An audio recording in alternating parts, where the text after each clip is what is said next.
Ya, ahí sí.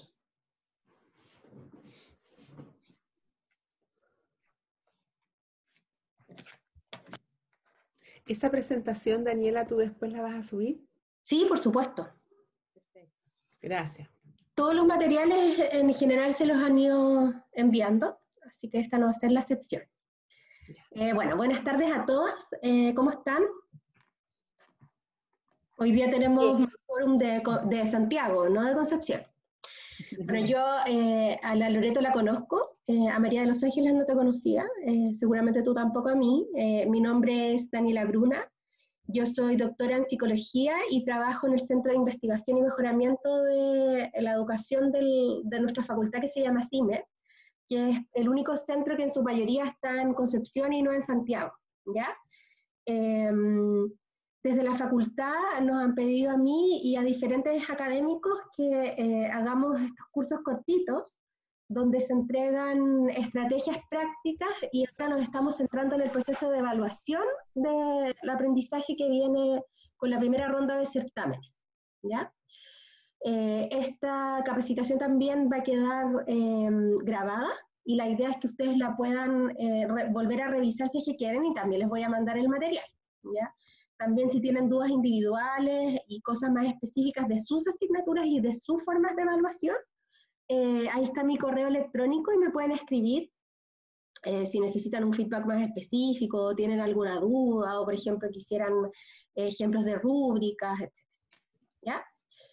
Bueno, yo no sé si han asistido a las otras sesiones que se han ofertado, que han sido más como de primero entender cómo se utiliza Suma en general, y también en la facultad se han hecho de cuáles son las herramientas de evaluación que existen en Canvas, y también esta de retroalimentación. ¿Habían ido alguna o a lo mejor del CID que también ha ofertado estos cursos pero ya más de manera institucional? Yo he Sí. ido, yo las de Canvas las he hecho todas, las que he organizado psicología con Fernando. Ah, perfecto. Y una que hice también como de algunos tips pero esas eran de innovación docente. Ya, perfecto. Yo también. Yo he ido, en la medida en que he ido pudiendo, en función de los horarios, he ido a las que se han dado desde la facultad, pero también otras que han dado desde innovación docente. También. Super. Yo también he ido a todas las de innovación docente y es una ventaja que hayan ido, ¿ya? Porque lo que ocurre con ese tipo de capacitaciones es que nos habilita más para el uso de las herramientas tecnológicas. Sí. Pero ahora vamos a hablar más de cómo gestionar el proceso luego de que corregimos, ¿ya? Entonces es una ventaja que ya tengan una idea de cuáles son las herramientas que nos ofrece Zoom, ¿ya? Entonces lo que vamos a hablar hoy día es acerca de cómo ajustar el proceso de retroalimentación, que yo tengo claro que ustedes deben hacer.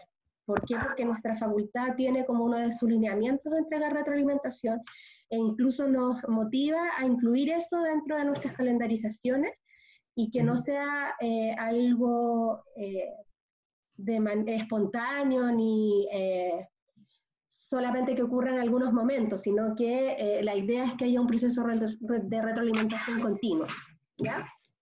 Y vamos a hablar un poco de eso, pensando en las formas de evaluar que tiene Canvas, pero también de las formas de evaluar que podemos utilizar en este contexto complejo que estamos actualmente, ¿ya? Entonces lo que me gustaría que habláramos hoy día tiene que ver con 3 resultados de aprendizaje. O sea, la idea es que cuando termine este pequeño curso, ¿no es cierto?, ustedes puedan describir qué es el feedback, también cuál es su impacto en el aprendizaje, también que pueden ejemplificar los errores comunes que cometen los docentes en los procesos de feedback.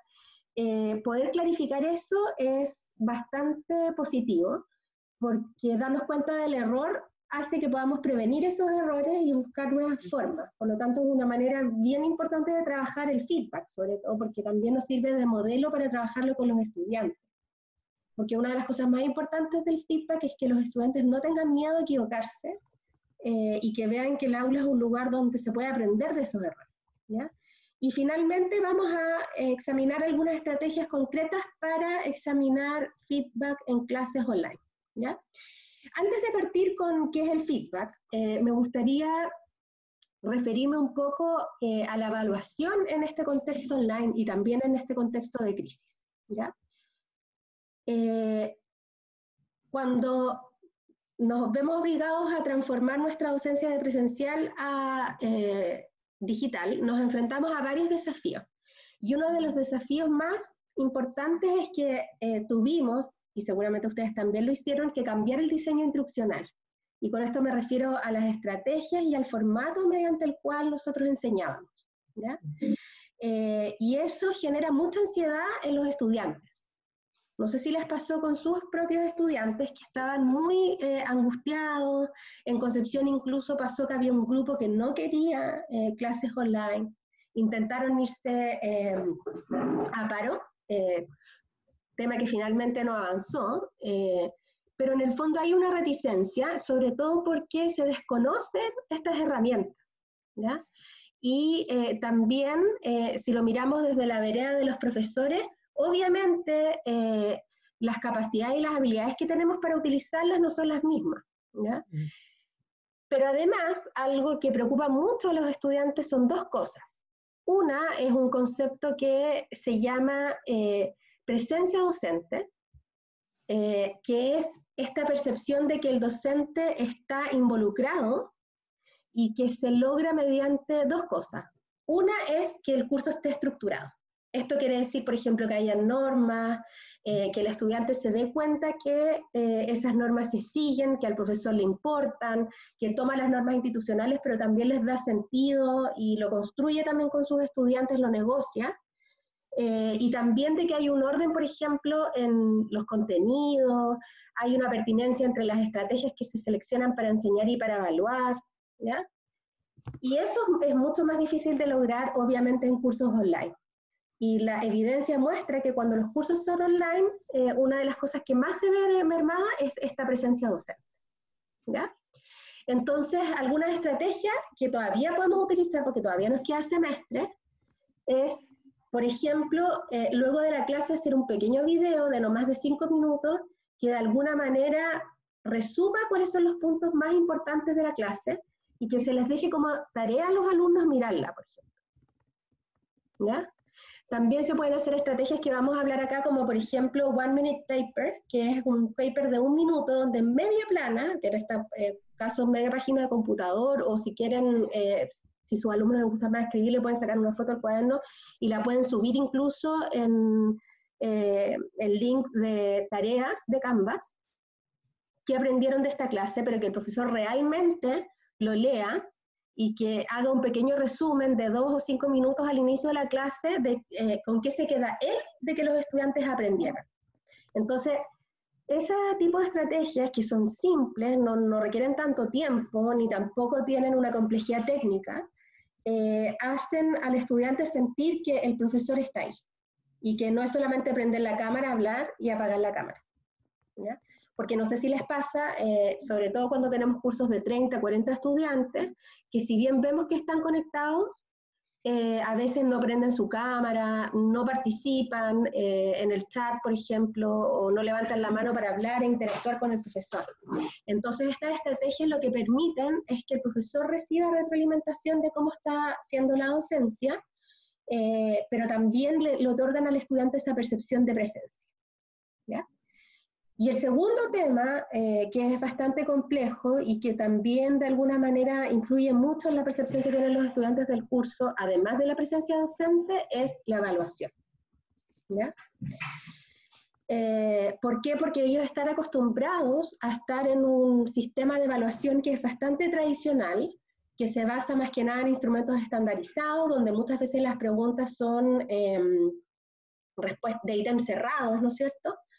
Y si hay ítems más complejos, son los menos, y están acostumbrados también a tener sesiones de retroalimentación posterior donde si tienen alguna duda, también nuevamente pueden negociar con el profesor, etc. Entonces, este nuevo escenario provoca mucha ansiedad, tienen mucho miedo a las formas de evaluar, y lo otro es que como también es un escenario para nosotros nuevo, también seguramente no les podemos dar las mismas certezas acerca de cómo va a ser la evaluación que cuando hacemos la clase presencial, ¿ya?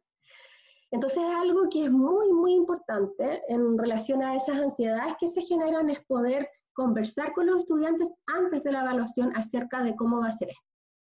Y asumir también ciertas, en el fondo, pérdidas, ciertos duelos, como por ejemplo, hay asignaturas donde los estudiantes el duelo del profesor va a ser que van a tener que ocupar el material. ¿Sí? Si no queremos que ocupen material, ahí tenemos que sí o sí ocupar la herramienta de evaluaciones en Canvas, que permite dar un tiempo concreto y que tiene que ser un tiempo acotado. Obviamente, incluso en el CID proponen que hay que darle 15 o 20 minutos más al estudiante de lo que uno se demoraría, pero aún así es un tiempo acotado. Y el tiempo acotado lo que permite es que el estudiante no pueda consultar tanto material, pero igual va a poder consultar material y va a poder chatear con los compañeros. O sea, es muy difícil hacer un monitoreo de ese tipo a través de estrategias online, ¿ya? Y otros duelos también que tenemos que hacer, sobre todo cuando tenemos complejidades en el curso con esta nueva forma de enseñar, es si es que la evaluación va a ser grupal o individual, ¿ya? Y esto me imagino que ya ustedes ya lo tienen decidido cómo lo van a hacer, pero está muchas veces la idea de que las actividades grupales tienen menor complejidad cognitiva y también se puede dar este fenómeno del parasitismo, que es este compañero que realmente no hace nada, no lee, pero que en el fondo los compañeros lo ponen en el trabajo independiente que no llevó a cabo ninguna actividad, ¿ya? Frente a eso también podemos utilizar algunas estrategias, ¿ya? Si queremos hacer trabajos en dupla o en grupo, una buena estrategia es hacer un sistema de evaluación en el certamen que sea mixto. ¿Qué quiere decir esto? Hacemos una primera prueba de entrada, por ejemplo, que es individual y que es con tiempo acotado y que es sumamente teórica, donde evaluamos habilidades más intermedias o habilidades más memorísticas que en muchos casos igual el profesor necesita saber que se dominan ciertos contenidos, ¿sí? Y la parte de mayor complejidad y con mayor tiempo la podemos dejar grupal, por ejemplo. Ahora, si lo encuentran una buena idea y no lo habían pensado y no lo habían dicho a los estudiantes, se lo pueden hacer después también y hacer la parte individual de salida. Y la parte individual de salida, por ejemplo, si el certamen grupal o de trabajo fue un estudio de caso, por ejemplo, puede ser asociado al caso también. Pero obviamente tiene que estar mucho más centrado en los contenidos que en los resultados de aprendizaje. Y en ese sentido, Canvas te permite hacer las evaluaciones y te permite hacer respuestas de selección múltiple, también te permite hacer completación, respuestas de desarrollo breve, respuestas más de desarrollo extenso. Ahora, en la facultad nosotros siempre recomendamos no utilizar ítems de completación, verdadero y falso, términos pareados. ¿Por qué? Porque siempre el nivel cognitivo de ese tipo de ítems va a ser muy bajo. Por lo tanto, es mejor también incluir más respuestas de desarrollo. ¿Ya? Bueno, y otra manera también de hacer el certamen es que sea una tarea basada en desempeño, ¿no es cierto? A veces le pedimos a los estudiantes que en vez de que sea una prueba, que en este caso es por escrito, a veces es un ensayo, que también es individual, o a veces es un proyecto, que puede ser, o a veces es un diagnóstico, donde los estudiantes tienen que entregar un informe, ¿ya? Y eso se puede hacer en la misma lógica online, ocupando la plataforma Canvas en tareas, ¿sí? Y la gracia de tareas es que tú puedes dejar la instrucción, puedes dejar un espacio donde el estudiante sube el archivo completo, y además puedes entregarle la rúbrica de antemano, ¿ya? A veces la rúbrica no se puede entregar de antemano cuando no es un proceso, porque va a estar el contenido ahí, pero igual se puede subir después. Y la gracia de eso es que el estudiante puede después automáticamente ver la rúbrica como fue puntuado por su profesor. Por lo tanto, también nos alivia un poco el feedback, porque las rúbricas dan una sensación de justicia y de que hay criterios externos con los cuales contrastar el propio desempeño, ¿ya? Pero también la gracia de tareas es que el profesor puede mirar el trabajo grupal o puede mirar el trabajo individual e ir insertando cambios sin tener que gestionar a partir de una carpeta aparte, que a veces se nos confunde, no corregimos un trabajo. ¿Por qué? Porque todos los trabajos quedan como repositorio ahí. Uno pincha y puede ir alumno por alumno o grupo por grupo, y que los grupos pueden ser al azar o el profesor los puede crear, ¿no es cierto?, viendo los trabajos ahí. Por lo tanto, como sistema de gestión, es más ordenado y también le otorga un orden al alumno porque va a encontrar después su feedback ahí mismo. ¿Ya? Si hacen también un certamen de preguntas de desarrollo, donde no vale tanto la pena ir viendo como pregunta por pregunta, también la pueden subir en tareas, ¿ya? En vez de construir una evaluación. Y que el alumno baje ese certamen y lo contesta y después lo vuelve a subir ahí. La gracia de eso, nuevamente, es que les va a permitir hacer comentarios por escrito y dar un feedback más individual, que después lo pueden cerrar de manera grupal. ¿Ya? Y también la gracia de tareas es que está conectada con SpeedGrader. Y eso permite corregir con todas estas herramientas que yo ya les comentaba. ¿Ya? Entonces quería hacer esta introducción del sistema de evaluación porque obviamente vamos a estar pensando en un feedback que no es el típico certamen estructurado en 1 o 2H que los alumnos hacen, donde no ocupan material, donde no consultan a sus compañeros, porque por mucho que hagamos la actividad estructurada, es muy ingenuo pensar que los alumnos no van a mirar nada de sus materiales. E incluso los materiales a veces pueden ser barrera para contestar más que una ayuda, pero los van a mirar igual, ¿ya? Entonces es importante tener acceso a eso. Otra cosa es que un último tip, es que cuando hacemos las evaluaciones en Zoom, hay una opción que nos permite que el estudiante, después de haber contestado su respuesta, no pueda cambiarla, ¿ya? Pero nuevamente, como nosotros en la facultad tenemos un modelo educativo donde queremos desarrollar habilidades complejas a nuestros estudiantes, ese tipo de herramientas es mejor cuando los certámenes son memorísticos. Y como nosotros no es que no evaluemos memoria, sino que no es lo central, no es una buena estrategia.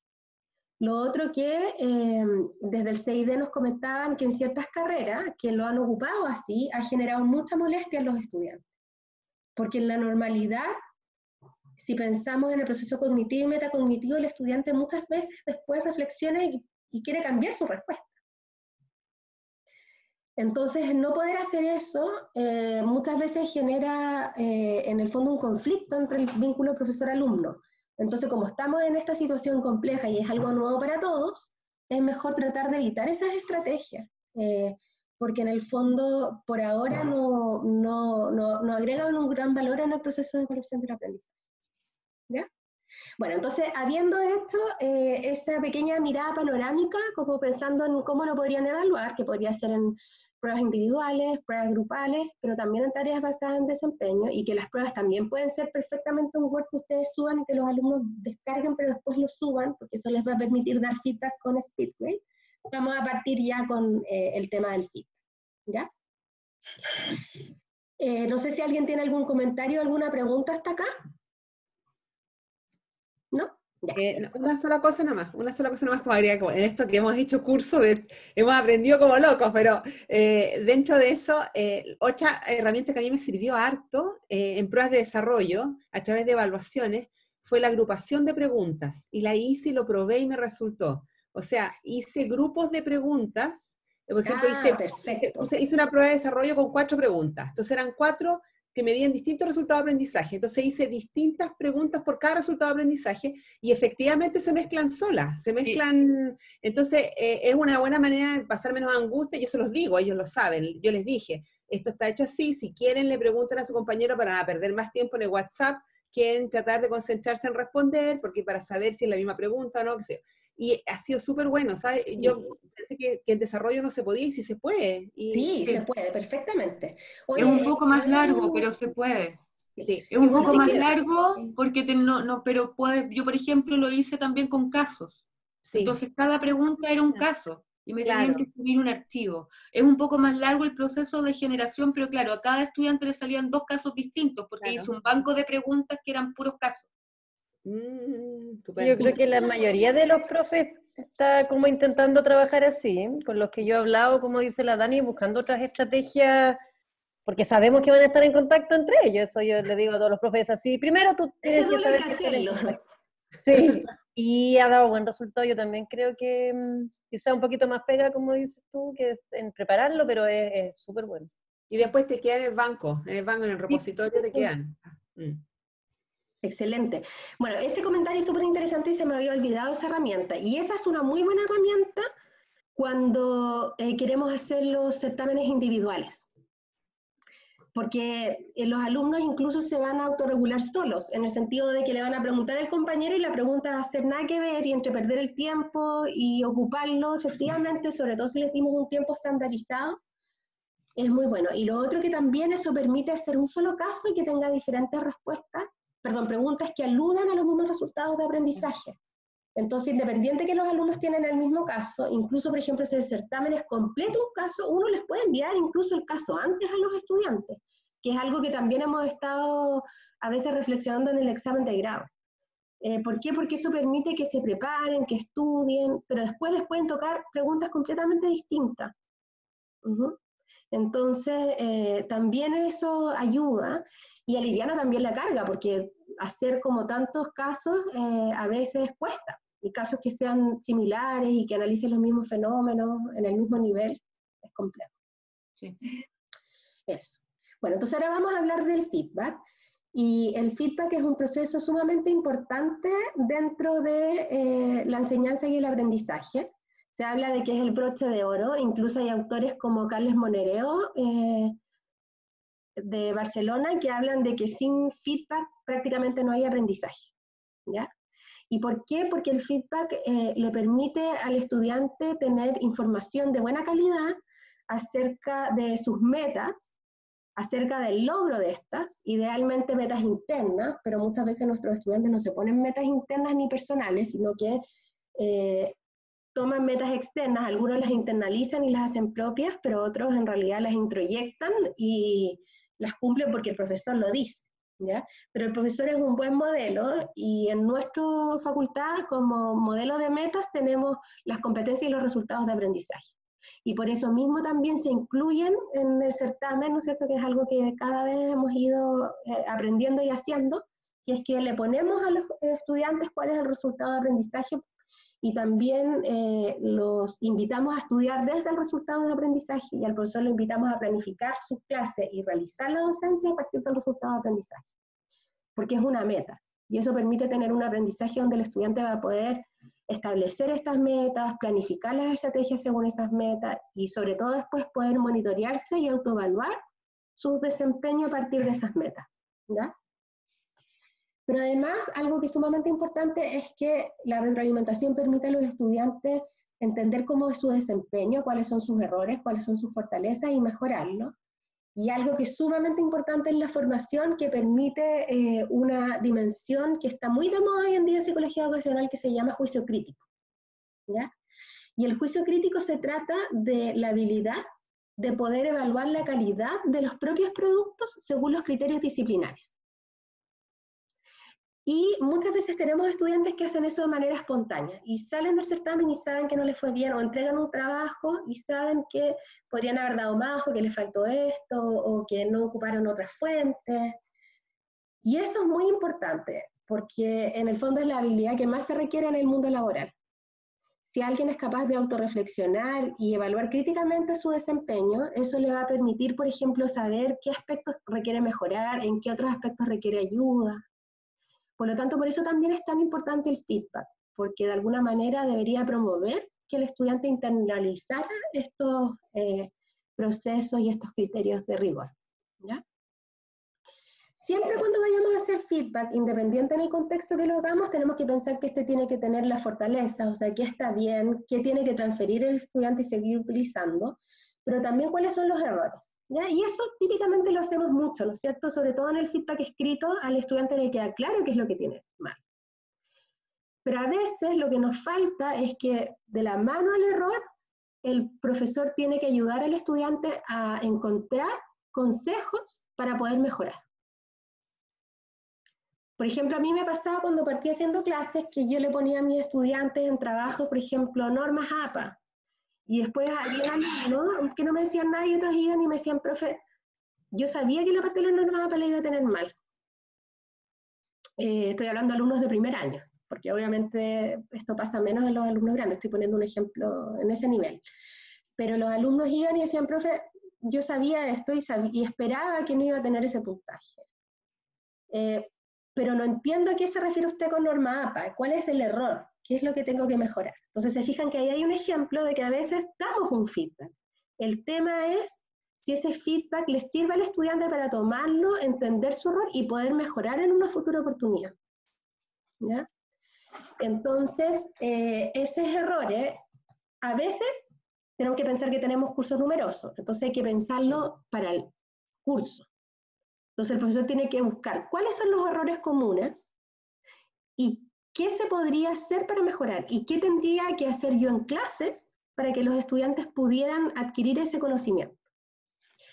Y ese conocimiento no necesariamente lo da el profesor, a veces lo dan los propios compañeros, y por eso el aprendizaje entre pares y colaborativo es sumamente importante.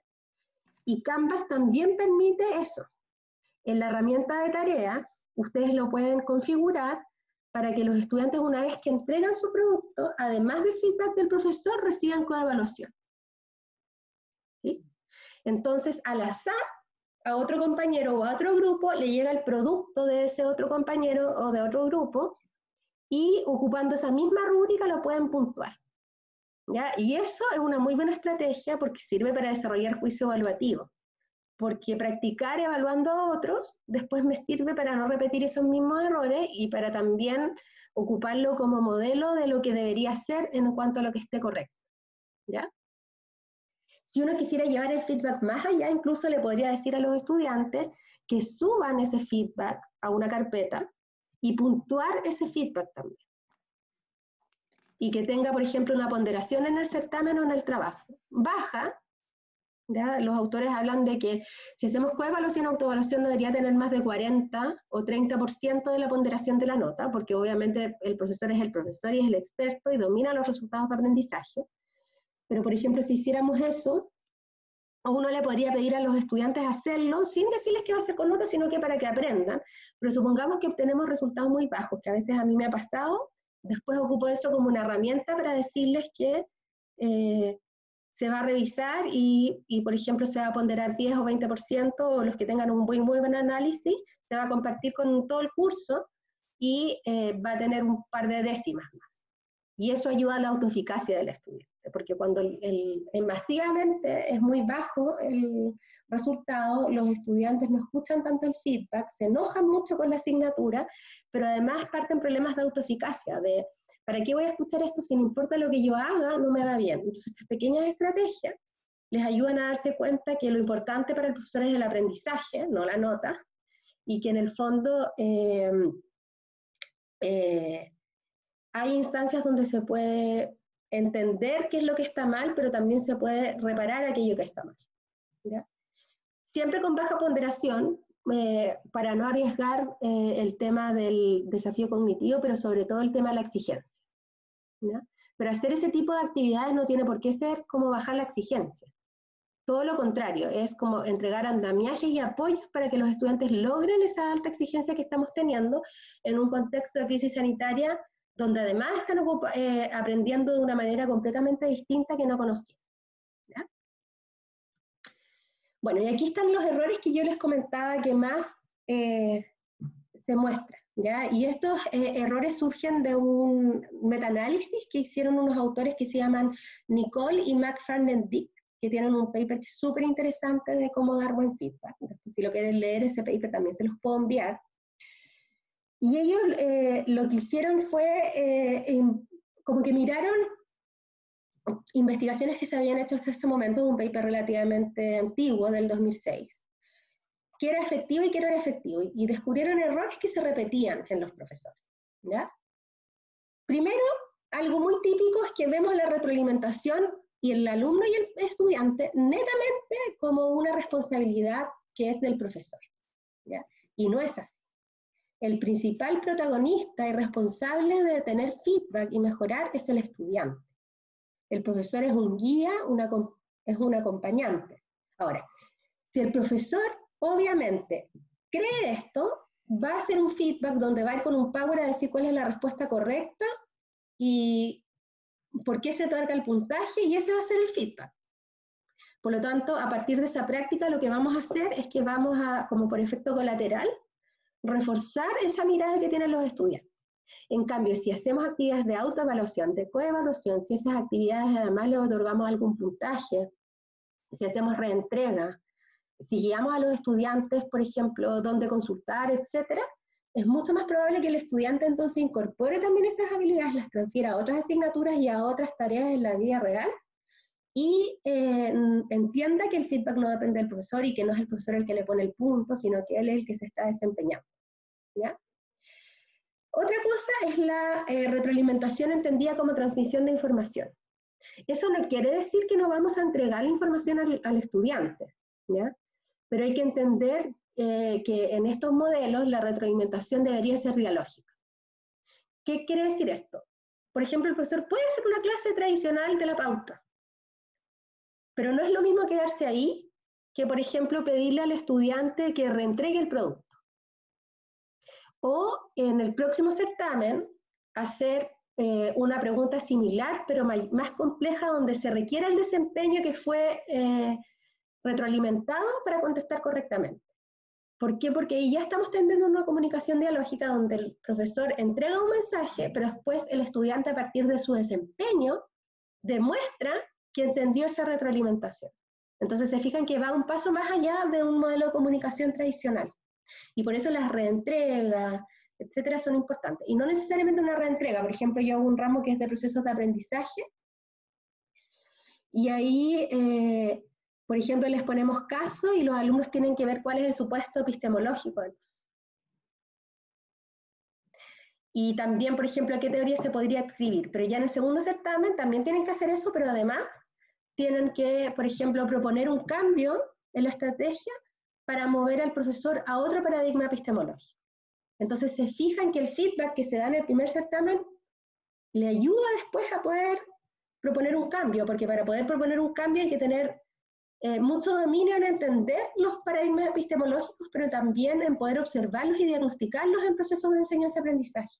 Y si no se ha logrado eso, no se puede proponer un cambio. Entonces ahí hay un ejemplo de una tarea en un certamen, donde cuando demos feedback la segunda vez hay que mostrar por qué era tan importante escuchar el feedback del primer certamen, porque eso nos va a ayudar para después, ¿no? Otro ejemplo que está muy ligado a los dos primeros puntos es que los profesores a veces no incluyen a otros actores en el proceso de feedback, especialmente coevaluación o evaluación entre pares y autoevaluación, ¿ya? En general, cuando vamos a ocupar coevaluación y autoevaluación, siempre es mejor partir con coevaluación, ocupando rúbricas, ocupando pautas, idealmente primero formativas sin nota, y cuando ya los alumnos hayan entendido los criterios y los indicadores, ahí recién empezar a ponderar. Porque si no ocurren estos fenómenos donde se inflan la nota. Y otra cosa que muestran diferentes autores es que idealmente este feedback tiene que ser muy estructurado. Entonces no es como cómo estuvo el desempeño de tu compañero, sino que frente a indicadores y criterios de desempeño que se esperan, porque si no es difícil.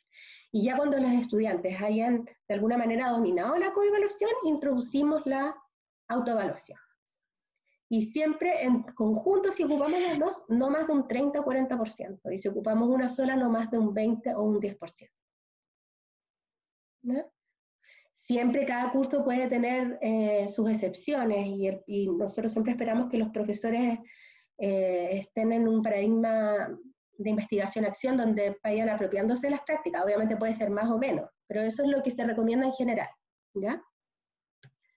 Otra cosa es que los estudiantes no comprenden los mensajes entregados porque los mensajes son complejos y requieren elaboración, ¿ya? Y normalmente los que más necesitan feedback no son los estudiantes que mejor lo entienden. Por ejemplo, nosotros trabajamos en un momento con carreras, con nosotros en el CIME, con la Vero Villarroel, con carreras de la UDECONCE. Y ahí pasaban que no tienen el feedback como algo instaurado institucionalmente, entonces en vez de ponerlo en clases les daban una hora aparte. ¿Y quiénes llegaban? Los mejores estudiantes. Los que tenían un 5, un 6 y querían tener el 7, o querían mejorar, o de verdad necesitaban aprender. Pero aquellos estudiantes que no lo necesitaban, menos llegaban, ¿ya? Y los otros que esos estudiantes muchas veces aprenden solo porque nosotros les subimos la pauta, ellos se dan autofeedback. Pero los estudiantes que les cuesta más necesitan procesar más, necesitan sentir que ese feedback les puede servir, darle sentido, ¿ya? Además, el feedback interactúa con la motivación y las creencias de los estudiantes. Esa es otra cosa. Ustedes pueden hacer una prueba maravillosa en términos de herramienta digital y pensar en un proceso de feedback que sea de muy buena calidad, pero si el estudiante no está motivado y además no tiene creencias de autoeficacia, es muy difícil que lo pueda utilizar, porque le va a pasar como que va a escuchar y va a pensar, bueno, pero en realidad yo aunque haga eso igual me va a ir mal, como... Entonces, algo muy importante es que antes de hacer sesiones de feedback hay que trabajar eso con los estudiantes. ¿Eh? Hablarlo. Como veo baja motivación o veo... y hacer de la mano estrategias. Por ejemplo, bueno, si ustedes lo hacen y estudian y hacen esto, van a poder ponderar, por ejemplo. Ahí hay ejemplos que yo les ponía. A mí una vez me pasó la primera vez que hice procesos de aprendizaje, que es un ramo que es sumamente complejo teóricamente, tuve que estudiar un montón, y a mí me costaba, y pensaba como que si yo fuera alumna, qué árido, qué difícil, etc. Y por primera vez me pasó que 70% del curso tuvo nota bajo 4 en el primer certamen. Entonces fue terrible, porque además de que el ramo era muy denso, muy epistemológico, y era mi primera vez, etc., entonces yo lo hablé con los estudiantes y resulta que me encuentro con que me dicen algo que hemos discutido harto, pero que lamentablemente es una norma institucional, que es esto de que los estudiantes inscriben las asignaturas por ranking. ¿Sí? Entonces no sé si les ha pasado de repente tener dos secciones, por ejemplo, una a las 8 de la mañana y otra a las 12, y obviamente los alumnos prefieren el horario a las 12, a los adolescentes no les gusta madrugar. Entonces quedan dos secciones que son completamente distintas, en motivación, en capacidad, y que incluso aunque sea el mismo profesor, es como otro mundo, ¿ya? Y a mí me pasó eso, que tenía un horario que a los alumnos no les gustaba, entonces quedaban en su mayoría alumnos que no podían elegir, ¿ya? Entonces cuando yo les dije esto, como que ¿qué pasa? Y ellos me dijeron, profe, que nosotros somos la sección penca. Y lo dijeron así literalmente. Nosotros nunca podemos elegir el profesor, siempre nos ven peor que la otra sección, entonces como, si el tema no es con usted, el tema es con el ramo, y el tema es con nosotros, como que no importa porque este ramo es muy difícil.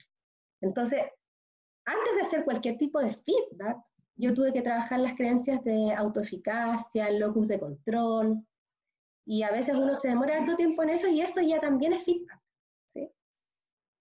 Bueno, y finalmente hicimos una actividad de reentrega que no se hizo en la otra sección, que a la otra sección se le tuvo que explicar, y la verdad es que el tema mejoró bastante, pero tuvimos que estar todo el semestre trabajando eso, porque son creencias que impactan muchísimo en el aprendizaje y en la manera en cómo los estudiantes se enfrentan al conocimiento.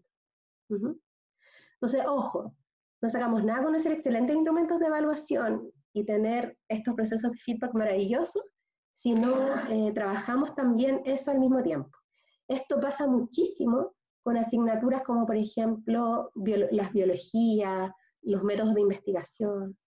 Bueno, y en las carreras de ciencias de la salud, por ejemplo, pasa mucho con los ramos más humanistas, como que el alumno dijo, yo no me vine acá porque no voy a tener que escribir nunca más, y resulta que aquí estoy escribiendo un ensayo. Por ejemplo, en todos los ramos estos que tenemos nuevos de pensamiento crítico, etc., a mí, yo que trabajo con otros profes, siempre me dicen que esos ramos se les presentan esas dificultades, ¿ya?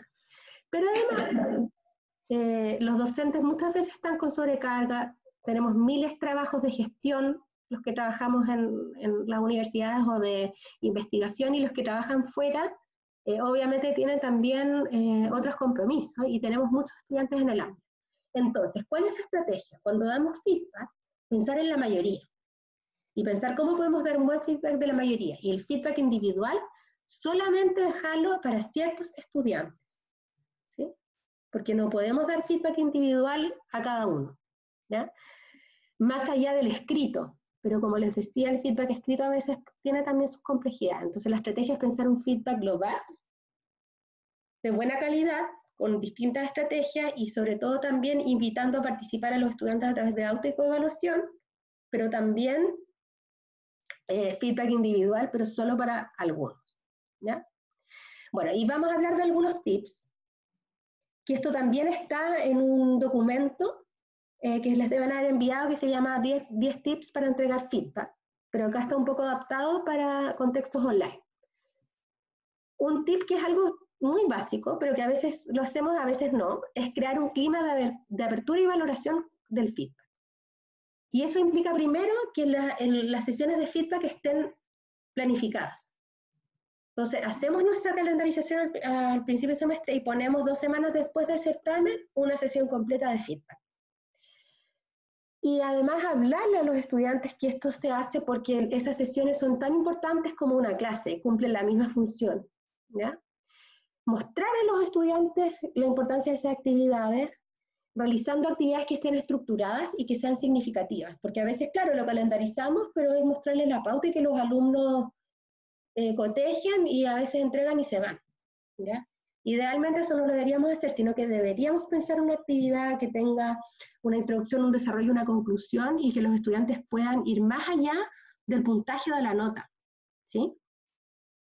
Y también crear un ambiente donde el error es aceptado y se utiliza como una instancia de aprendizaje. Hay profesores que esto lo hacen impecable, ¿ya? Pero nunca está de más recordar que es importante hacerlo. Otra cosa es entregar información que ayuda a los estudiantes a clarificar qué es un buen desempeño, ¿ya? Y esto se refiere a que hay que entregar las pautas, en este caso de manera digital, a nuestros estudiantes. Se las podemos enviar por mail o subirlas en nuestro curso de Canvas. Y lo podemos entregar antes, en el caso de que sean tareas basadas en desempeño, por ejemplo, cuáles son los criterios a través de los cuales voy a evaluar el ensayo que es el certamen, ¿ya? O a partir de la rúbrica que se va a evaluar la exposición oral, ¿ya?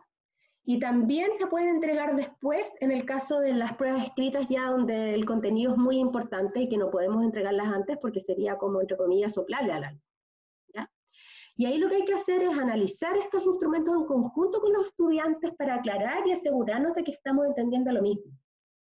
Porque muchas veces se piensa que la rúbrica es objetiva, pero la rúbrica realmente no es objetiva. Hay experimentos que se han hecho donde se pone un mismo producto a profesores de la misma disciplina y se hace evaluarlo. Y la validez interjuez es muy baja. Y a veces nos pasa eso, por ejemplo, cuando evaluamos una tesis, etcétera, le damos importancia a diferentes aspectos del desempeño del alumno. Entonces, por eso es tan importante hablarlo con ellos y ver qué entienden, porque eso después les va a servir como una ruta o un mapa a seguir, ¿ya? Utilizar las pautas y las rúbricas para evaluar los productos de los propios compañeros, como yo les decía, autoevaluación y coevaluación. Trabajar con exemplars. No sé si habían escuchado el término exemplars, ¿no? Pero los exemplars es algo que hemos ocupado muchísimo. Mis profes a veces hasta en el colegio lo hacían, pero ahora se puso de moda y tiene ese nombre y se está haciendo investigación al respecto. Pero son ejemplos ejemplares, que se trata de desempeños reales de pares que los estudiantes utilizan como modelo. Pueden ser de cursos anteriores, como que yo guardo, por ejemplo, 2 mejores trabajos de años del curso anterior que hice, o pueden ser las mismas respuestas o trabajos de los estudiantes del curso. Y se puede hacer como dimensionalmente, desde trabajarlo muy superficialmente, como subir el mejor trabajo para que los estudiantes lo lean y les quede ese modelo mental, pero también se puede trabajar. Por ejemplo, reciben la mejor pregunta que un compañero contestó en esa pregunta donde la mayoría del curso no le fue bien, y analizan qué tiene esa pregunta que la hace de buena calidad y qué diferencia tiene con su propio desempeño. ¿Se fijan? Y eso lo podemos hacer perfectamente como actividad estructurada después de un certamen. Y después incluso les podemos hacer que vuelvan a responder la pregunta ahora que conocieron este ejemplo. Y en las tareas basadas en desempeño, lo que hacemos es que traemos este trabajo, separamos el curso en grupos y lo que hacen los estudiantes es que leen este trabajo y empiezan a reflexionar y tienen que crear criterios de por qué este trabajo es un ejemplar, por qué es un ejemplo ejemplar. ¿Ya? Y ya en cursos más avanzados, a partir de esas características, uno le puede pedir a los estudiantes que hagan indicadores, que los conviertan en criterios y que hagan los diferentes niveles de desempeño. Y los presenten al curso.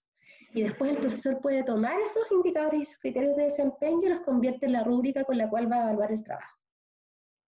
Hay profesores, por ejemplo en Australia hay un profesor que se llama Royce Sadler, que él hace clases de ingeniería de cálculo, y él ya no hace clases. Lo único que hace es llevar problemas profesionales o problemas matemáticos, y los estudiantes tienen que hacer la rúbrica para corregir ese problema. Ese ya es el extremo, pensando en que es una dimensionalidad desde solo subir al trabajo hasta que los estudiantes trabajen con desempeños reales hasta que ya hagan la rúbrica, pero en este caso es porque eso permite al estudiante entender de manera profunda el criterio de desempeño y transferirlo después, y no necesitar de un profesor o de un agente externo que lo esté monitoreando, sino que logra la metacognición de hacer ese desempeño con o sin el profesor, o con o sin otros. Bueno, y promover el juicio crítico, ya les adelanté harto de esto, pero realizar actividades de autoevaluación de las producciones, por ejemplo, que entreguen un informe en el que reflexionen acerca de errores y fortalezas. Y hay profesores que eso lo ponderan, ¿ya? Solicitar que respondan nuevamente aquellos ítems en los que tuvieron errores, puntuar y ponderar esta nueva respuesta. Eso también depende del estilo del profesor. No es necesario ponderarlo, pero sí puntuarlo para que el estudiante vea cómo mejoró, ¿ya? A partir de este feedback. Y eso fomenta la autoeficacia. Y posterior a la prueba, cuando se entregan los resultados, pedir a los estudiantes que analicen en qué aspectos de la evaluación necesitarían feedback de manera de promover la metacognición. Entonces este es como un acto al revés, que es súper provechoso en licenciatura también, que es que en vez de que el profesor diseñe el feedback, los estudiantes contestan el instrumento de evaluación y después ellos mismos piden en qué áreas hay que entregar feedback. Porque como hay un tiempo limitado, pero eso también invita al estudiante a pensar en su desempeño y cuáles son sus debilidades, que muchas veces los estudiantes no lo hacen, y uno les entrega un 3, y a mí me ha pasado que se ponen a llorar, o se enojan, o uno les entrega un 6 y se sorprenden, porque eso quiere decir que no tienen el juicio crítico todavía desarrollado. Entonces esta actividad es como al revés, como que el alumno lo solicita, pero no lo solicita al voleo, lo solicita analizando en qué realmente requiere y en qué está más débil. ¿Ya? En posgrado esto es sumamente importante. Y en posgrado es así. Por ejemplo, en doctorado, magíster, muchas veces en el proceso de la tesis es así, como el tutor no puede leer el trabajo completo en profundidad, pero el tutorado le dice, necesito un feedback más concreto en esto y en esto. Y se fijan que ese acto incluye mucha metacognición. ¿Ya? Bueno, entregar información efectiva del aprendizaje al estudiante. Algo que es súper interesante es que cuando retroalimentemos no solamente pongamos la pauta, sino que hagamos un trabajo de presentar estadísticos descriptivos generales al curso, ir más allá del puntaje. Por ejemplo, poner cuál fue el ítem que estuvo mejor contestado, qué porcentaje lo contestó, qué errores comunes cometieron aquellos que se equivocaron. Y al revés, el ítem que fue menos exitoso, ¿qué pasó ahí? ¿Cuáles fueron los errores más comunes? Los profesores que tienen más tiempo, incluso a veces incluyen gráficos, etcétera, y eso es como bien alentador para el alumno, como desmenuzar y analizar eso, la modela, ¿ya? Transcribir y mostrar ejemplos de respuestas sobresalientes y con diferentes desempeños, o sea, no solamente las sobresalientes, sino que una intermedia y una bajo lo esperado, y pedirle a los estudiantes un poco que argumenten por qué una respuesta está sobre lo esperado, una está en lo esperado y otra está bajo lo esperado. Integrar diferentes modalidades de feedback, no solamente escrito y no solamente oral. Hay que tener mucho cuidado con los mensajes escritos por lo que yo les comentaba, que son más difíciles de interpretar y entender lo mismo que quiere transmitir el profesor. A mí me pasaba mucho eso cuando corregía, por ejemplo, un modelo teórico. Hilo conductor, desorganización, pero el estudiante, ¿qué es un hilo conductor? ¿qué implica que esté desorganizado?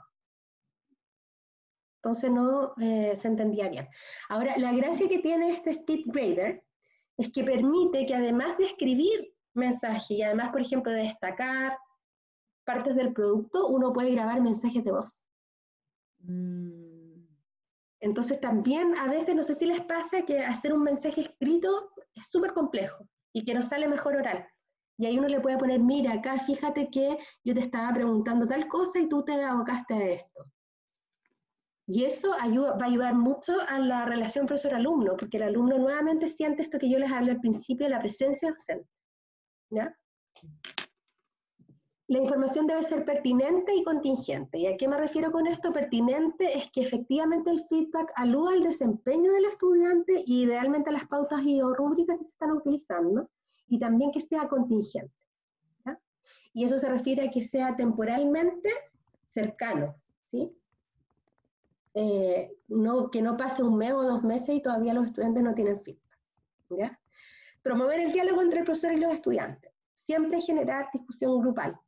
¿Ya? Por ejemplo, ustedes pueden hacer un PowerPoint que tenga estos estadísticos generales, las respuestas correctas y ejemplos de respuestas incorrectas. Y después hacer alguna actividad donde los estudiantes trabajen en duplas o en grupos comentando, ¿no es cierto?, estas respuestas. ¿Ya? Analizar con un par los comentarios escritos entregados por el docente para lograr una comprensión más profunda. Pedir que los estudiantes expliquen en voz alta algunos de estos comentarios. Entonces, lo que yo les decía, hilo conductor. Si yo pregunto, ¿a qué le sirvió ese comentario? ¿Qué entendiste tú? Seguramente hay un estudiante que va a entender, profe, esto significa que no había un esqueleto, como que no había un orden en las ideas, y eso le va a servir a un estudiante que tuvo menos la capacidad de interpretar lo que se esperaba. Usar tecnología de apoyo, por ejemplo, la evaluación de pares disponibles en plataformas como Canvas. ¿Ya? Y realizar la estrategia One Minute Paper, que yo les había explicado acerca de eso, que es esta estrategia donde en una pregunta le preguntamos al estudiante qué aprendió en el feedback, por ejemplo, ¿sí? O con qué se queda. Y eso también nos sirve a nosotros como feedback. Utilizar el espacio para generar autoeficacia y motivación. Entonces, contar con instancias de evaluación formativa, especialmente para los trabajos, las tareas basadas en desempeño, donde el estudiante haga entregas antes y pueda recibir feedback para mejorar. ¿Ya? Intentar interactuar oralmente con todos los estudiantes. A veces pasa que son siempre los mismos que hablan, especialmente en estas plataformas digitales. ¿Ya? Entregar un feedback pensado en el progreso y no solamente en la puntuación, ofrecer reentregas y calificar y entregar eso como se les había dicho y poner notas después de que el estudiante haya mejorado su producción con el feedback entregado. Hay algo que me gustó de la herramienta de tareas, que es que al alumno le llegan sus puntajes. ¿Ya? Y eso alivia al estudiante. ¿Ya? Incluso, por ejemplo, yo tengo colegas que ponen la nota con lápiz de mina, y van al feedback y le dicen a los estudiantes que firman el certamen y se los devuelven y después ponen la nota después de la corrección. Eso le da al estudiante una sensación de tranquilidad, de que no es un aprendizaje conductista, de que lo podemos hablar, de que el profesor se puede haber equivocado, etc.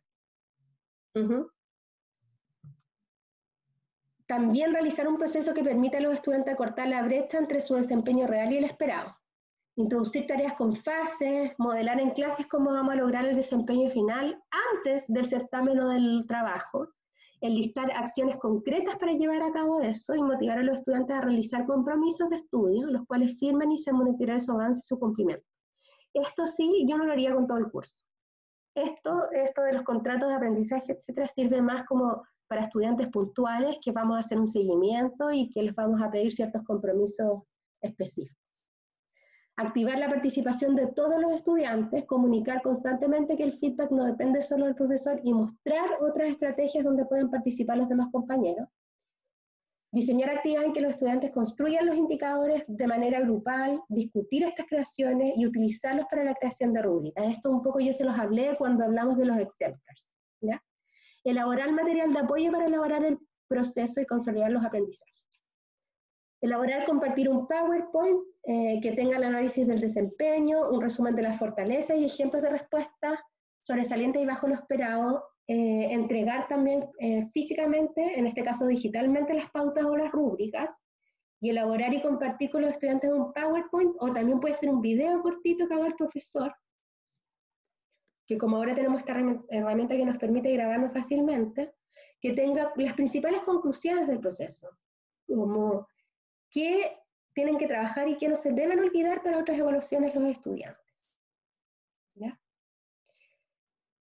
Ajustar la enseñanza según la información recolectada en el proceso de feedback. Entonces el feedback no es solamente retroalimentación e información para el estudiante, sino que también para el profesor. Entonces, pedir feedback a los estudiantes a través de chequeos informales, a través de encuestas por escrito, y no esperar al final del semestre cuando recibimos la evaluación docente. Es mejor que nos vayamos dando cuenta antes si los estudiantes necesitan más, si están viendo algo que se pudiera mejorar, ¿ya? Y tomar decisiones pedagógicas con respecto a esta información. O sea, si vemos, por ejemplo, que un resultado de aprendizaje está muy mal logrado o en bajo nivel, mejor nos quedamos en eso antes de avanzar al otro contenido, por ejemplo. Y por eso se habla de que la calendarización que ustedes entregan al principio de año es un instrumento vivo, que uno lo puede ir mirando y lo puede ir reajustando según lo que vaya ocurriendo en el aula. ¿Ya? Bueno, ya estamos en el tiempo, así que lo voy a respetar y lo vamos a dejar hasta acá. Y aquí hay un pequeño recordatorio de las rúbricas, ¿ya? Y hay varios tips que les pueden servir para construirla. Lo interesante es que en tareas uno puede subir la rúbrica. Sí. La verdad es que es bastante intuitivo el mecanismo, porque uno tiene que escribir el indicador y luego los niveles de desempeño y uno genera el sistema de puntuación. Y eso es súper interesante porque también cada indicador puede tener distinto puntaje. ¿Y por qué yo digo que es interesante? Porque no necesariamente todos los indicadores van a ponderar igual en el desempeño. Obviamente hay ciertos indicadores que son más importantes que otros. Eso. No sé si tienen alguna duda, alguna pregunta, algún comentario. Justo la parte de la rúbrica, bueno, entiendo que es súper intuitivo el proceso para subir la rúbrica a Canvas. ¿Sí? No solamente ojalá tener el PowerPoint por si hay algo que quisiera. Sí, como... y lo otro que si quieren... Hoy parezco estudiante, quiero el PowerPoint. Sí, obvio. Y también si tienen ejemplos de feedback, o sea, perdón, si quieren ejemplos de rúbrica, también les puedo enviar ejemplos de rúbricas de prueba escrita y ejemplos de rúbricas de tareas basadas en desempeño. Sí, porque a mí, cortito, lo que me pasa en esta, bueno, que también me pasó un poco el semestre anterior con el mismo ramo, yo hago diagnóstico cognitivo de la adultez. Entonces, lo que me pasó el semestre pasado por las condiciones generales, y ahora en las condiciones más generales todavía, más globales, es que efectivamente las formas de evaluar el certamen y las otras formas de evaluación me han ido cambiando mucho. Entonces, yo puedo ser súper creativa, pero de repente, claro, entre la creatividad y el resultado del aprendizaje, igual es un proceso cognitivo que uno tiene que tratar de hacerlo como unificador, en vez de uno puede ser súper creativa y dejar el resultado del aprendizaje muy aparte también. Entonces, eso quiero como con el tema de la rúbrica, que sea como algo que va a ser innovador igual, dada la metodología, pero que quede como súper claro, y aprovechando que también este semestre tengo un curso que es súper chiquitito, son 5 estudiantes. Sí, ¿y qué ramo estás haciendo? Diagnóstico cognitivo en la adultez. Ah, ya. Entonces, este semestre tengo muy pocos estudiantes, entonces quiero aprovechar de poder hacer un montón de cosas también para empezar a implementarlas cuando me toquen cursos más, en términos cuando es ramo segundo semestre, entonces cuando lo tenga ya con el curso grande, más masivo, de los 30 y tantos, ir como incorporando ciertas herramientas. Ahora lo bueno es que uno siempre gasta mucha energía y tiempo las primeras veces que lo implementa, pero después ya va teniendo los materiales y va teniendo las ideas y lo va complejizando y lo va mejorando, pero todos esos materiales te sirven, ¿ya? Sí. Y lo otro que también subimos una ficha de 10 tips para hacer rúbricas. Sí, la revisé también. Que también ahí hay harto material, pero les voy a mandar obviamente este PowerPoint también. Súper. Pero no hay una receta. Lo ideal es tomar como los elementos que me hacen sentido a mí para mi curso, pero lo más importante es entregar esta información a los estudiantes que les sirva para mejorar su desempeño y para generar juicio crítico. Sí, ¿tú ibas a decir algo? Sí, no, agradecer nomás porque en realidad como que hay muchas ideas y cosas dando vueltas y la verdad que que es como el momento de poner, yo digo, como de tirar toda la carne en la parrilla en estos momentos, y en mi caso que voy dando recomendaciones a los distintos profes, yo creo que está súper bueno, y de hecho, que bueno, si me puedes mandar el Power, porque así lo subo, nosotros tenemos una en Canvas, que bueno, también lo tienen en Concepción, con información como para promover a los profes que lo revisen, porque claro, a veces uno se tiende a quedar en lo tradicional, y hay herramientas que siento que no son tan complejos, y el PowerPoint está como dinámico, como con hartos tips y cositas chiquitas. Y lo otro tienes razón que está práctico, pero además en el feedback uno se juega la relación con los estudiantes, y la relación en este contexto han estado un poco tensas, entonces yo creo que trabajar esto es una buena inversión. Y como que no dejarla de lado porque estamos, o sea, siento que a veces también esta cosa del tiempo y de la urgencia, y no dejarlo de lado porque tengo que apurarme, porque ya, no sé, estoy un poquito atrasado con las clases, porque las clases virtuales, no sé, se me han hecho más cortas, no tengo idea, entonces... O es más lento, en general igual es más lenta la clase online en términos de entrega de contenidos y de dinámica. Tal cual, entonces que también comprender lo que es parte del proceso, y de hecho si no también les voy a mandar un correíto, estaba pensando ahora, como relevando el proceso de feedback, como tú dices, está en los cronogramas, que no lo dejen de lado, que es parte del proceso de enseñanza y aprendizaje, y que también, claro, no dejen de ver también, como dices tú, esa diversidad, o poder también retroalimentar a los profesores para reorientar también las estrategias a continuar en el desarrollo del semestre. Vivi, también te voy a mandar además del Power, para que se lo mandes a los profes, te voy a mandar el link, porque a veces me ha pasado que hay profes que quieren participar, pero obviamente el horario es difícil participar de la actividad sincrónica, pero de repente si alguien quiere mirarlo, lo grabé. Fabuloso, súper bien, eso puedo mandar las dos cosas. Te pasaste, Daniela, muchas gracias. De nada, un gusto, María Los Ángeles no la conocía.